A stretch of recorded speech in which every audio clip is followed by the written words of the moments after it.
Well, Mr. Minister, thank you very much for being with us and taking the time to speak to the group today. Thank you for the invitation.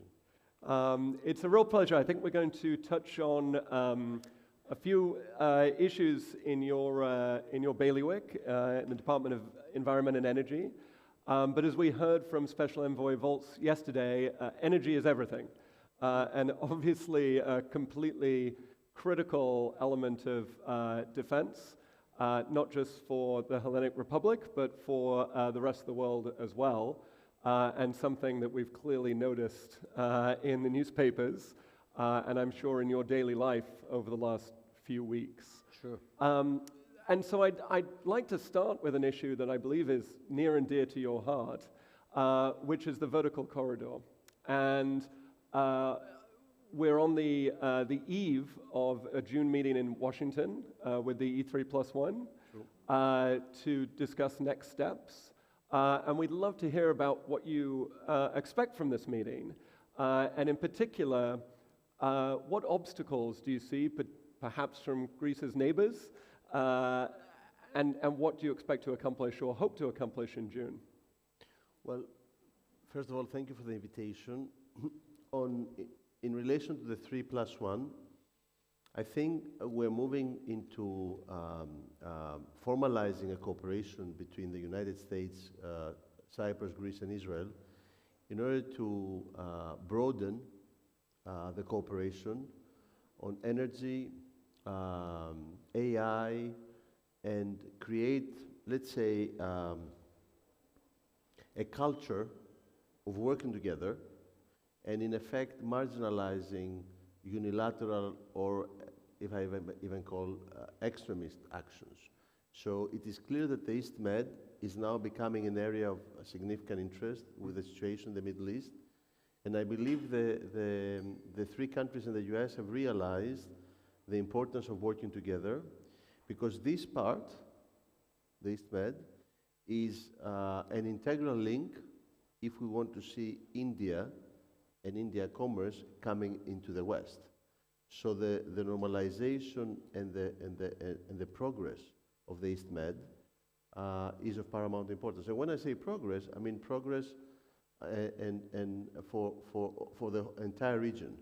So this initiative clearly is not designed against someone, it's designed in favor of the region. And it goes without saying that the US will not be the 3+1 into something which had an intention. Now, at the same time, this initiative shows the way, and the way forward is a way of cooperation, of peace, stability, progress, creating growth, which does not allow for fireworks and let's say an old way of doing acting, which is with threats and unilateral actions. So I hope in the meeting on the week of the 8th of June, we'll have the chance. Actually, I'm certain, because when the DOE and the Energy Dominance Council organize something, they're always very successful in what they're doing.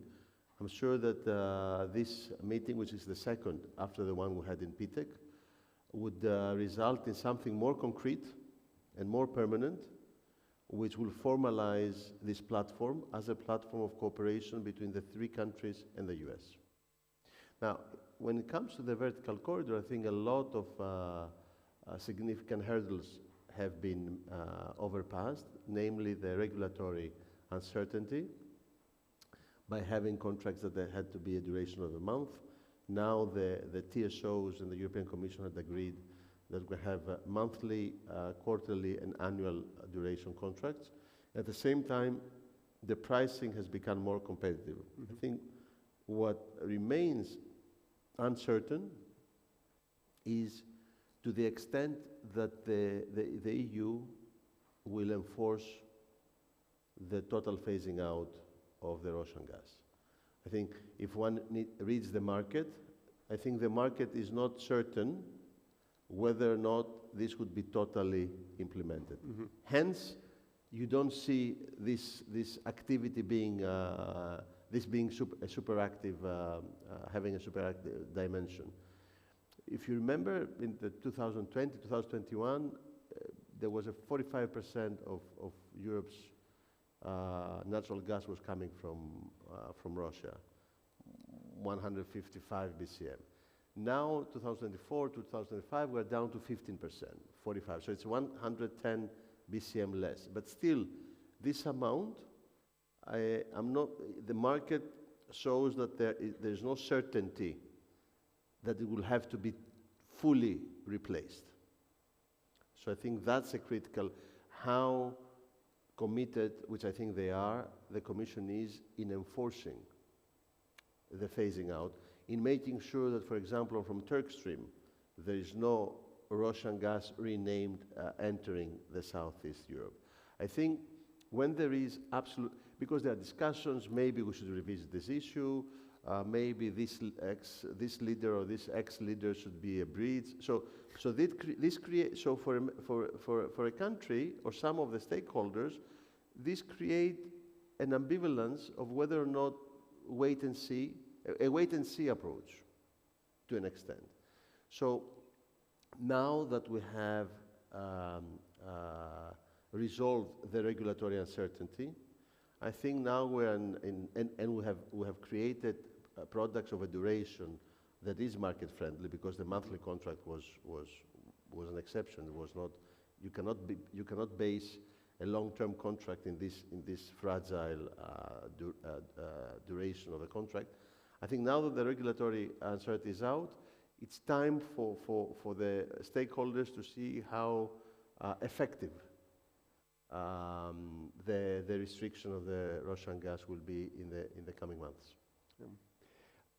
Obviously, as you say, you've made incredible progress on reducing reliance on Russian gas, and I believe I read that actually 80% of Greece's LNG imports are coming from the United States now, which is fantastic.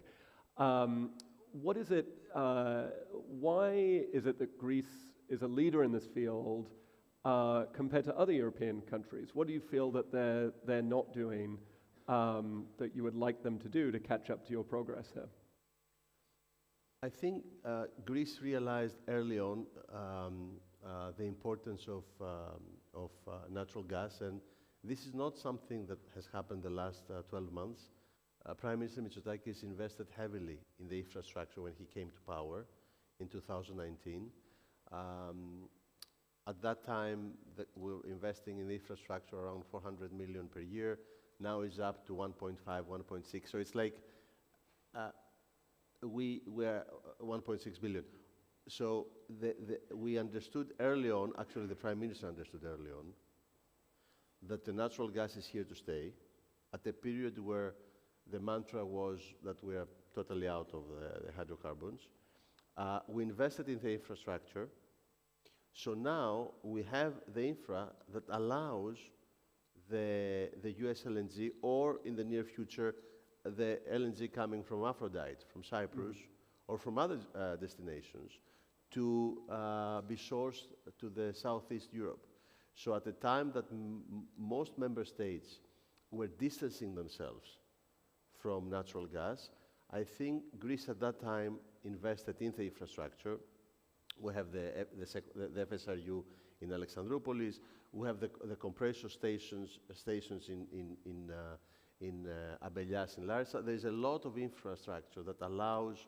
Now we have 2 BCM and 3 BCM from the Trent reports to Bulgaria. This will go up to 3 and 5. We're going to be having 8 BCM that will be moving up, and we are working with North Macedonia and Serbia. Actually, the ministers were here last Friday in order to have a pipe to go to Skopje and Serbia. So I mean, we invested in the infrastructure, Revithousa, FSRU, compressors, which allowed us to be, everybody wants to be a hub, but in order to be a hub, you need to have the infrastructure to support it. And that's what we did. And now, the last 12 months, what we're doing on top of that is we're accelerating the hydrocarbon project. I mean, Cyprus is ahead with Aphrodite, Romania with Neptune, They're hoping to have production next year. And hopefully a few years down the road, Greece will be the third EU member state from the southeast that would be a natural gas producer. So I think we understood that the natural gas, all of this by not negating the need to move towards a more clean energy mix. So we did not, at that time there was a more moral type of approach. Mm-hmm. So a project that would, for hydrogen, would be considered to be fantastic. A project with hydrocarbons would be considered to be a vice. One was a virtue, the other is a vice. We approached it in a technologically neutral way, in a more cost-efficient way, and I think now the European Union on itself realizes that natural gas will be part of the energy mix for the years to come. At the same time, we are very aggressive with renewables, and we now have more than 50-55% of our electricity coming from renewables, which is a significant hedge with the TTF increase in pricing. And this allows us to be able to be, after 20 years, a net energy exporter. Yesterday I was with the Minister of Environment from France. France clearly is the European champion in energy export. But when I told her that we're also net exporter, she was surprised, because in 2019 we're importing almost 20% of our. So Greece, I think, is moving in a very organized way, taking advantage of all its resources, not moving away from for a clean energy transition, but not doing that in terms of morality, being very technologically neutral, very cost efficient, and realizing that it is important to have the social cohesion, the competitiveness of the economy as factors for this energy transition. Because what Europe, I think, did not in the best way is they did not take into consideration that you need to have the society and the competitiveness of your industry in top priority as well, mm-hmm. Not only moving ahead on clean energy. Yeah. Well, I mean, you mentioned the investment you've made in renewables in the country, and it truly is impressive. But there also seem to be challenges. Prices remain high despite this expansion of renewables. My understanding is storage remains a challenge. And as the United States as a partner steps back from renewables, what do you see as the next work ahead to really make renewables a durable and more significant growing part of the Greek power source? Yeah, no, I mean, on pricing, the renewables allowed us to have the hedge in the increase of the price. So in 2019, we had the highest wholesale energy price in Europe. The average was 43, 45. We had 63. Now we are below the EU average as per the Eurostat. So the renewables allows us, which is not perfect, mm-hmm. But it is something which is tangible and important. And in 2026, we're again, for the first months, one of the least expensive in terms of energy. But still, this is not enough, because as you rightly point out, you are very polite by saying a challenge. I think where we have a lot of work to do is on storage. Because we accelerated, we moved very, very fast into producing energy from renewables. To give you an example, in 2019, we're talking about 6.2, 6.3 giga. Now we're talking about 18 giga. But without, at the same time, progressing on the storage. Mm-hmm. In fact, although we have the 18 giga, the first connected to the grid batteries, we succeeded April 1st, which is 50 days ago. Yeah. So we're moving, but this now we're stepping on it. We had 32 megawatts. Now we're up to 100, 150. By the end of the year, I hope to reach 700 or even more. So storage is very important. At the same time, is the upgrade of the grid. And both of our organization, we are in the process of doing a significant capital increase on IPTO, which is on one of the TSOs, and storage and the upgrade of the grid is let's say the two key areas, together with putting an order to the renewables, because the renewables somehow had an explosion of increase, not always in an organized way, not always with some kind of balance or some kind of understanding for the need to have a sustainable development. So some areas were disproportionately a place for renewables, which found themselves to be, let's say, unfairly active. So now we're trying to put some limits, some rules, in order to have the renewables moving ahead, which we want renewables, we need more solar. But doing that in a more organized way, together with storage and together with upgrade of the grid. Wonderful. Well, you've got to take advantage of this beautiful Greek sunshine, so that's great. Stepping outside of Greece's borders, obviously an issue that's front and center in the minds of the audience is the Strait of Hormuz. I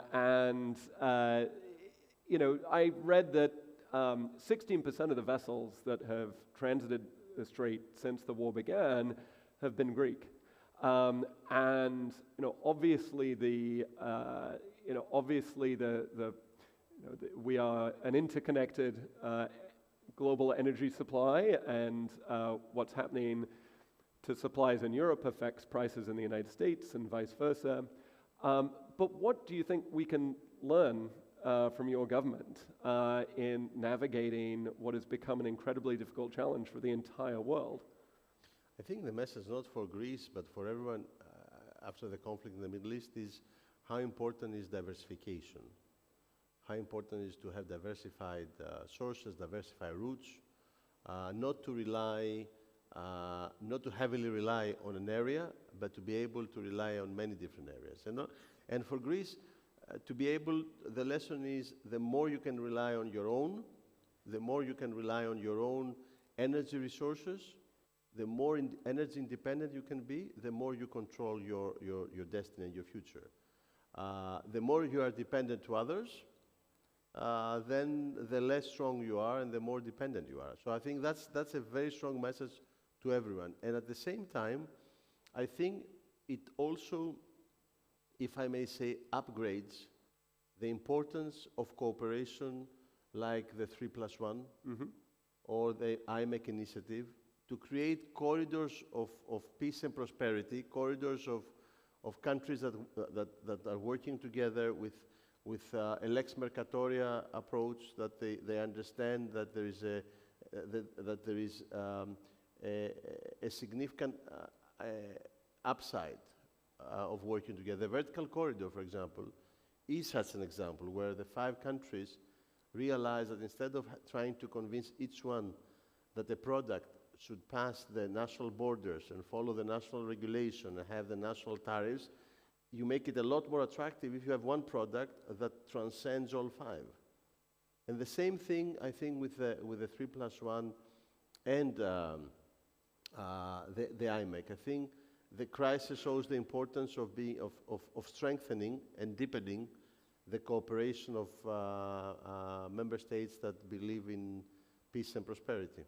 And energy is a key factor of this. Yeah, absolutely. So when you get to Washington, obviously 2 members of the 3+1, the United States and Israel, what is going to be your message to your counterparts regarding the Strait of Hormuz, regarding the activities in Iran? What is going to be your message for what needs to happen over the next weeks and months? I think in terms of the 3+1, the message should be that we see the importance of what we're building, and we should move faster and accelerate it, a more stable platform of this cooperation. We should find a way that we're not going to be meeting in November in Athens and then in June in DC, but find a business government-friendly way that this cooperation takes a content which is proportional, but at the same time which can be very productive. So put meat on the bone, give content to the initiative. At the same time, see the importance of accelerating the efforts, the initiatives of connectivity in the IMEC project, finding ways where we can now discuss, not in 2 years, how we can connect in terms of energy and in terms of transport of goods between India, Middle East, and Europe. So I think the Strait of Hormuz crisis is a wake-up call for the initiatives we're discussing to move in an accelerated way forward. Mm-hmm. And you mentioned India, the Middle East, Greece. What's not included there is the United States. What does the United States need to be doing?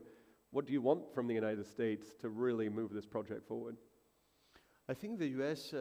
Plays a significant role in many ways, because there are many. The two main U.S. energy companies, Chevron and ExxonMobil, are very active in the area, and they are helping the East Med to become an energy center for the world. So I mean, there is a U.S. presence. In terms of government, I think the government can help a lot with the institutions they have, EXIM and DFC, in always adhering to their compliance rules and KYC rules, but try to understand the importance of investing in infrastructure that is needed, because in essence, creating these new routes with IMEC needs a lot of infrastructure, and because this is something that maybe in a few years we consider to be a no-brainer that we did it. Now, because of its ambitions, it has an uncertainty. So there, I think DFC and EXIM can play a role within the frame of their operation in order to assist in accelerating the infrastructure. Fantastic. Well, we certainly look forward to welcoming you to Washington. I think while you're there, you're going to be doing a few additional activities. True. And so what else is on the agenda for you? I think we're going to be, there's going to be a very interesting meeting in terms of the East Med Gas Forum.